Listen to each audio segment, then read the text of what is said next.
হরে কৃষ্ণ।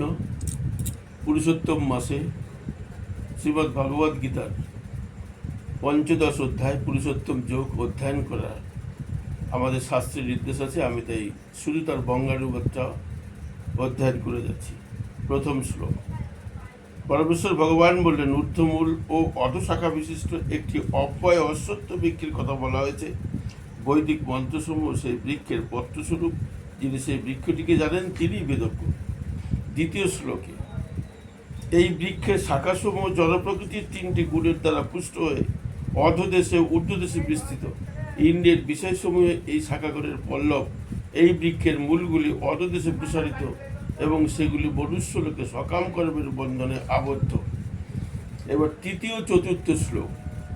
এই বৃক্ষের স্বরূপ এই জগতে উপলব্ধ হয় না।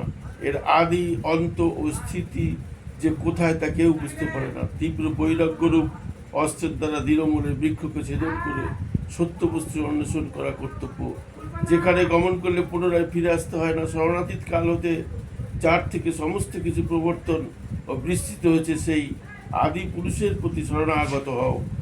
5 নম্বর শ্লোক। যারা অভিমান ও মোহশূন্য, সঙ্গতোষ রহিত, নিত্য অনিত্য, বিচার পরায়ণ, কামনা বাসনা বর্জিত, সুখ দুঃখে আদি দ্বন্দ্বসমূহ থেকে মুক্ত এবং মোহমুক্ত, তারাই এই অব্যয় পদ লাভ করতে পারে। 6 নম্বর।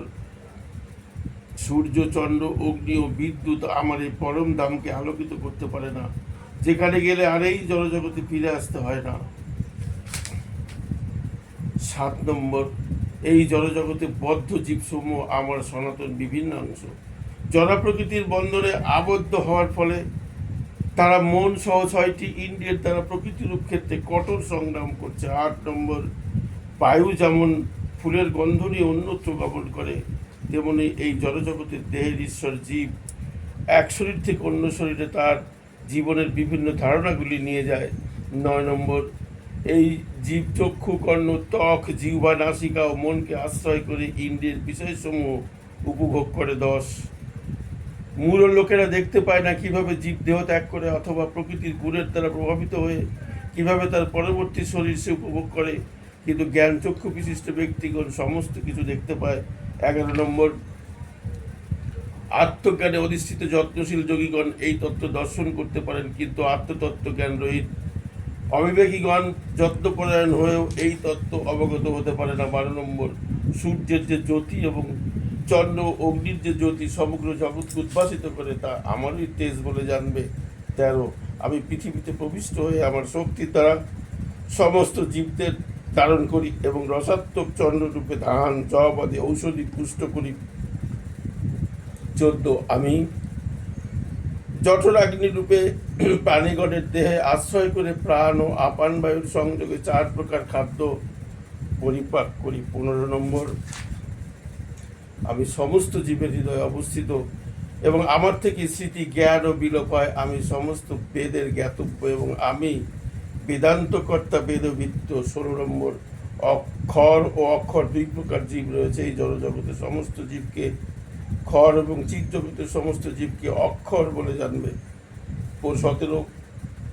এই উভয় থেকে ভিন্ন উত্তম পুরুষকে বলা হয় পরমাত্মা, যিনি ঈশ্বর ও অব্যয় ত্রিজগতের মধ্যে প্রবিষ্ট হয়ে পালন করছেন। 18। যেহেতু আমি ক্ষরের অতীত এবং অক্ষর থেকে উত্তম, সেই হেতু জগতে ও বেদে আমি পুরুষোত্তম নামে বিখ্যাত। 19 নম্বর।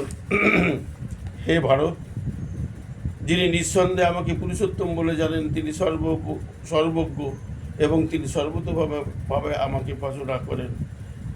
20 নম্বর। হে নিষ্পাপ অর্জুন, হে ভারত, এভাবেই সবচেয়ে গোপনীয় শাস্ত্র আমি তোমার কাছে প্রকাশ করলাম। যিনি এই তত্ত্ব অবগত হয়েছেন, তিনি প্রকৃত বুদ্ধিমান ও কৃতার্থ। হরে কৃষ্ণ।